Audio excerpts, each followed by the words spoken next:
Stand up to honor God. Read the book of John.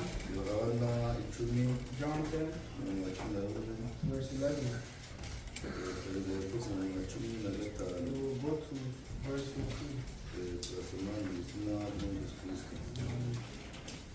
Ninge umwungeri mwiza apfira intama ze, ariko uragirira ibihembo atari umwungeri bwite kandi n'intama atari ize, iyo abonye isega rije asiga intama agahunga, isega rikazifata rikazitatanya, kuko ari uw'ibihembo, arahunga niyite ku ntama.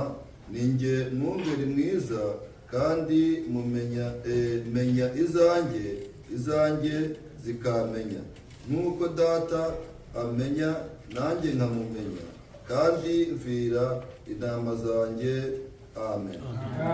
Data afite icyongereza arasoma. Amen. I am the good shepherd. The good shepherd sacrifices his life for the sheep. A hired hand will run when he sees a wolf coming. He will abandon the sheep because they don't belong to him, and he isn't their shepherd. And so the wolf attacks them and scatters the flock. The hired hand runs away because he's working only for the money and doesn't really care for the sheep. I am the good shepherd. I know my own sheep, and they know me, just as my Father knows me, and I know the Father, so I sacrifice my life for the sheep. Amen. Ndabasha kwicara. Nyamara data turi kumwe, twongeye kubasuhuza mu izina rya Yesu Kristo. Dushimana cyane yaturinze twese,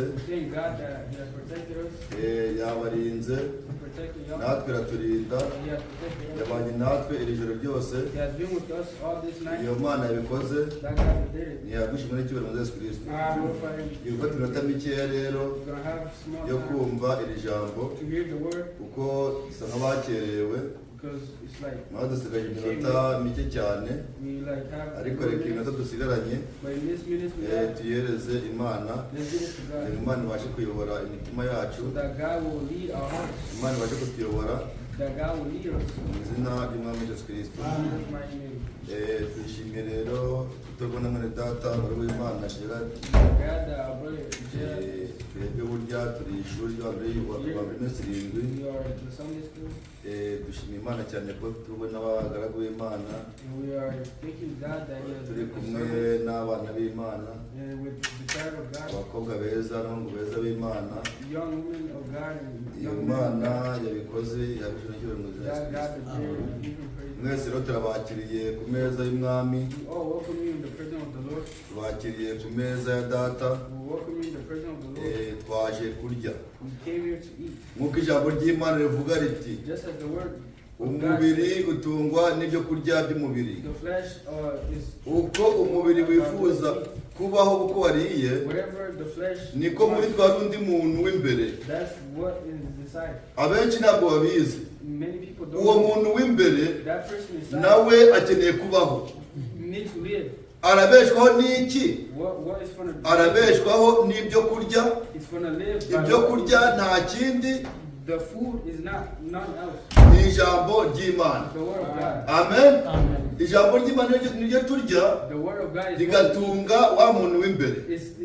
Ntabwo ari ibijumba, ntabwo ari ibirayi, ntabwo ari umutsima, ntabwo ari bya byo kurya byandi bipfa, ahubwo uko uwo muntu w'imbere adapfa, nawe atungwa n'ibidapfa. Amen. Imana ibe kumva aya magambo, Imana ibe kumva neza aya magambo mu izina ry'Umwami Yesu Kristo. Reka dufate akanya gatoya, ntabwo dusubira mu byo twize ubushize, ndabizi ko mubizi kandi akenshi tubiganira. Uyu mwanya nagira ngo tuganire iri jambo ryiza rivuga umwungeri mwiza. Amen. Mwiteguye kumenya umwungeri mwiza? Mwiteguye kumva uwo mwungeri mwiza? Ko mbona muri bize, muri tayari? Imana ibaye kumva neza amagambo good mu izina rya Yesu His Kristo. word. In Jesus' mighty name. Dusomye amagambo meza mu gitabo cya Yohana. We read a good word in the book of John. Ni Yohana ubutumwa bwiza. John the Baptist. Batubwiye ku magambo avuga ku mwungeri. It tells us about the Aba bantu bakunze kuragira ihene, intama, inka barabizi. many people who Umwungeri lead sheep and ni ijambo rivuga umushumba. is the word that says Amen. Umushumba. shepherd. Umushumba ni iki? What is a shepherd? Ni umuntu uragira. It's a person who leads. Akaba afite icyo aragiye. It's the person who leads. None hano tugiye kubabwira umushumba Now I'm going to cyangwa talk se about umwungeri. a good shepherd. Uwo mwungeri mwiza biravuze ngo apfira intama ze He died for his sheep kuko azikunda. because he loved Uwo them. mwungeri tugiye kubabwira That nta good wundi, shepherd is none else. umwungeri mwiza ni Yesu Kristo. The good shepherd Amen. is Jesus Christ. Intama ntabwo turi intama We ze. are the sheep. We are his sheep. Amen. Ese mwizeye ibyo? Do y'all believe in that? Mwizeye ko muri intama? Do y'all believe that Turi intama. we are the shepherd? Yesu Kristo And God akaba umwungeri. He is the good None shepherd. bavuze ngo ninjye mwungeri mwiza. He says, I am the Uwo good ni shepherd. Yesu Kristo. That is Jesus Christ. Uwo mwungeri mwiza The good shepherd apfira intama ze sacrificed his life kuko azikunda. because he loved them. Apfira intama ze. He sacrificed Yemera his life. kunyagirwa mu n'imvura. He go in the rain Akemera mu ijoro ryose akaragira intama. and he leave his flock throughout Ku the manywa night. mu zuba akaragira intama. Inside, under the Mu sun, mvura akaragira intama. under the rain. Umwungeri mwiza The good shepherd ntabwo abona imvura ngo ahunge intama. doesn't see the rain and go away. Ntabwo abona bwije ngo ahunge intama. He doesn't see the night and Ntabwo go abona away. izuba gicanye ngo ahunge intama. He doesn't see the sun and go away. Bibiliya yavuze ati The Bible says umushumba the shepherd uragirira ibihembo. who want only money, Umushumba uragirira ibihembo. the a hired hand that want only Iyo abonye imvura ije arahunga. when he sees rain coming, Iyo abonye ibibazo bije arahunga. when he see problems, Ngo yisegarije gufata intama he don't take care of ariruka agasiga intama. he runs Isega ryaza and then if a wolf cyangwa se igisimba cyaza or like a beast kikazitatanya. and he like scatter them. Niko abadayimoni bajya baza That's how the devil bagatatanya intama bagakubita hirya no hino. they throw them on the side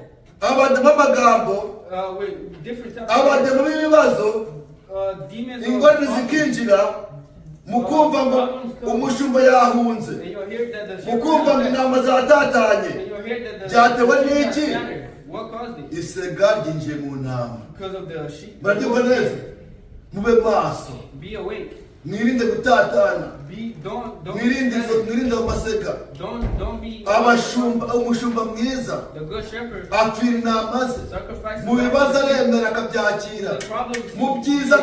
Mu byiza akaziyobora. In the good. Mu ngorane akaziyobora. In the problems. Kubera iki? Why? Kuko ari umwungeri mwiza. Because he's the good shepherd. Yesu Kristo Jesus Christ. yagiye ku musaraba He went on the cross arabambwa and he died kubera wowe, because of you. arakubitwa He got kubera beaten wowe, because of you. kugeza igihe yagize inyota yo gucungura. The point where he was Arangije aravuga ati mfite inyota. and he said, I'm Bibaza ko ari inyota y'amazi. and people thought it was Bamuzanira icyo kunywa they brought him ariko ari inyota y'ubucunguzi iti. but they saw Amen.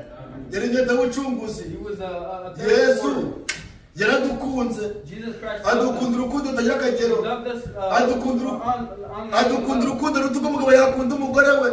he loved us more than a woman Adukunda urukundo ruta uko umugore yakunda umugabo we. and he loved us more than a husband. Niyo mpamvu yabaye ibibazo umugabo araguta. So when you go through a problem, Niyo mpamvu yabaye ibibazo umugore araguta. when you go through a problem, Ariko umwungeri mwiza ntabwo yaguta. but the good shepherd won't leave you Kuko ari umwungeri mwiza. because he's a good shepherd. Ubyumve neza nawe. Listen well. Umwungeri mwiza. The good shepherd. Abaye mwiza kubera iki?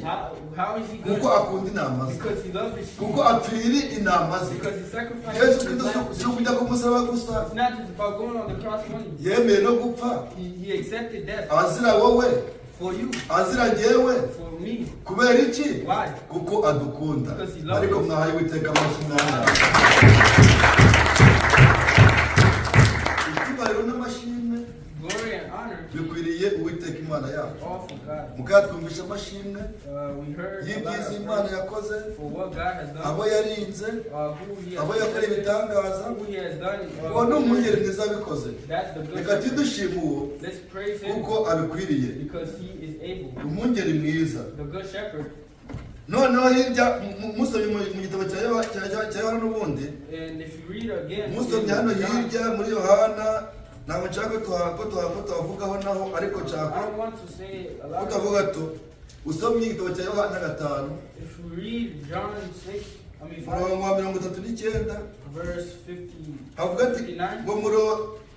ngo murondora mu byanditswe kuko mwibwira ko muri byo arimo mufite ubugingo buhoraho, ngo kandi ari byo bimpamya, ngo nyamara ngo mwanze ngo kuzaho ndi ngo muhabwe ubugingo, ngo sinshaka ishimwe ry'abantu, ariko mwebwe ndabizi yuko mudakunda Imana mu mitima yanyu.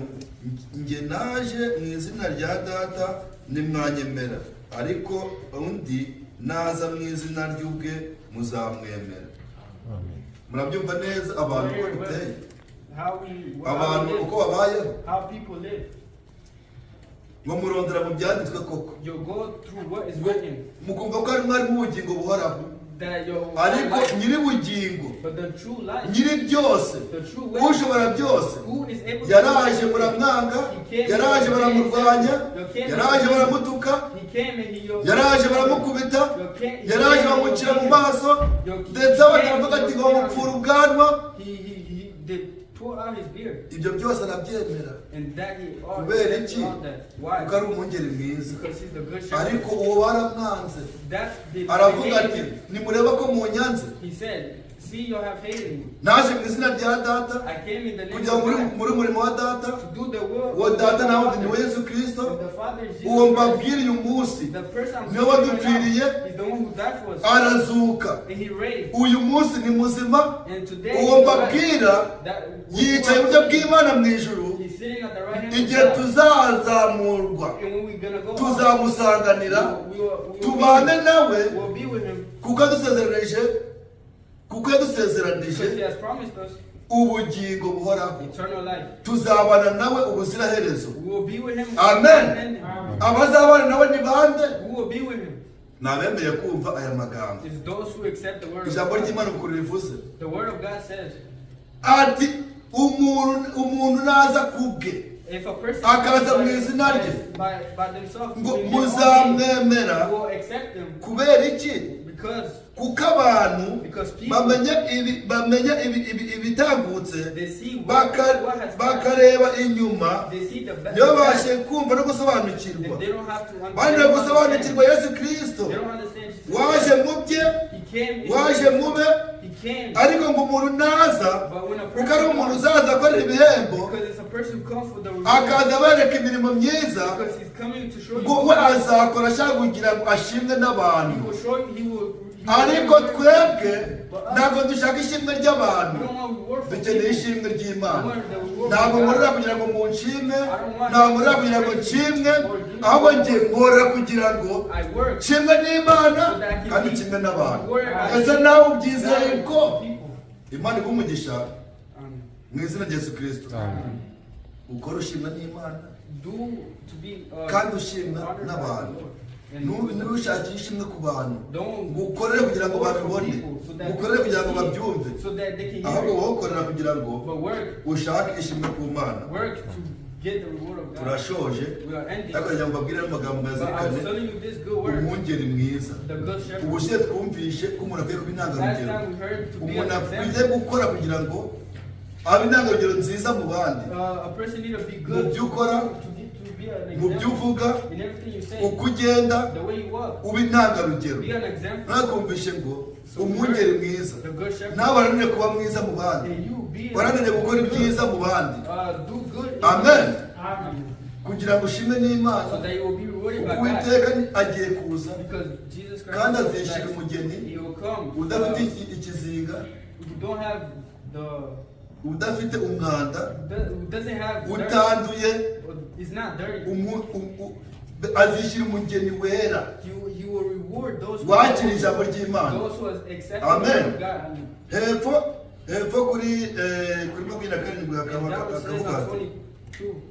intama zanjye ntihandi twasomye kuri Yohana 11 It's the same. Makumyabiri na karindwi baravuga John bati 10. intama zanjye zumva ijwi ryanjye. Amen. My shepherd Ese mwumvise listens to my ijwi? voice.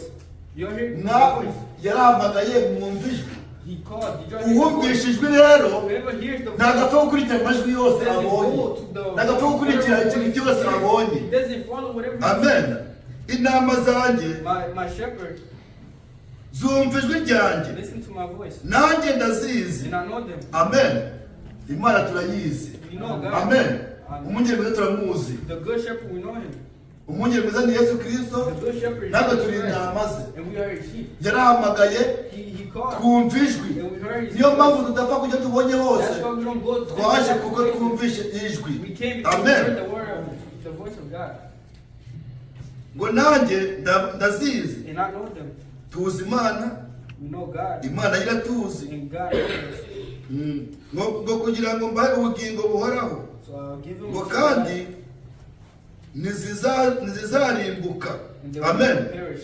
Izo nama zirabyumva neza. Those Ntizizarimbuka they will never perish. na hato No, iteka ryose, for all eternity. kandi ntawe uzazivuvunura mu kuboko kwanjye, No one will snatch away ntawe uzabakura mu kuboko kw'Imana. No one will snatch away Niba from the hand of mwarumvishe God. ijwi, If you have mugahamagarwa, and you have been mukumva called, ijwi rye, and you have been mukizera, and you have abizeye bose those who believe, yabasezeranije ubugingo buhoraho, He has promised them kandi ngo ntawe eternal life, uzabakura and no one will snatch them mu kuboko kw'Imana. from the hand of God. Yaduhaye ubugingo buhoraho. He has given us eternal life. Uwiteka The Lord niwe watangije uyu murimo, is the one who started kandi the nta work. n'uza ndawusoza. He is the one who's going Abo to yahamagaye those he has bakizera called. izina rye, He has believed yabahaye in his ubushobozi name. He has given bwo them kuba the abana strength b'Imana. to be Nta muntu children of n'umwe God. There's no one- uzabakura there's no one mu who- maboko y'Uwiteka, no one who will kuko snatch you mwumvishe from ijwi the rye, hand of God. namwe mukitaba. Because you have heard his voice. Turamuzi, Listen. turamuzi, We know him. nawe aratuzi. And he knows us. Tuzi iyo twavuye, We know where we tuzi iyo came. turi kujya, We know where we're tuzi going. yaduhamagaye, We know who we nayo iratuzi. And he knows us. Amen. Amen. Imana ibamugisha The Lord give you mu perfect izina rya Yesu Kristo. Amen. Mwakira aya magambo Accept these abe mu words. mitima yanyu, And let it be ababere impamba, those who accept ibabere umushorera or let it be uzabageza like a leader ku Mana ishobora byose. that will get you Twaganaga amagambo meza talk atubwira these good words umwungeri mwiza. about the Imana worship. ibakomeze kandi iradukundisha. Reka twakire watangije amaterero Let's welcome mu the minota Lord. mikeya The Lord abashe time. kuyasohoza. And he has Ariko twababwiraga ni iki? Icyo twababwiraga ni iki? The thing was Mugomba kugumana mukazirikana you'll have to keep ni it uko secure. umwungeri mwiza turi intama ze. We are the Kandi sheep of umwungeri the good turamufite. shepherd. And we have the good shepherd. Umwungeri turamufite, We have the good shepherd. aratuzi, He knows us. natwe turamuzi. And we know us. Mbifurije kubana n'uwo mwungeri mwiza. I wish Imana you to be with ibahe the umugisha. shepherd.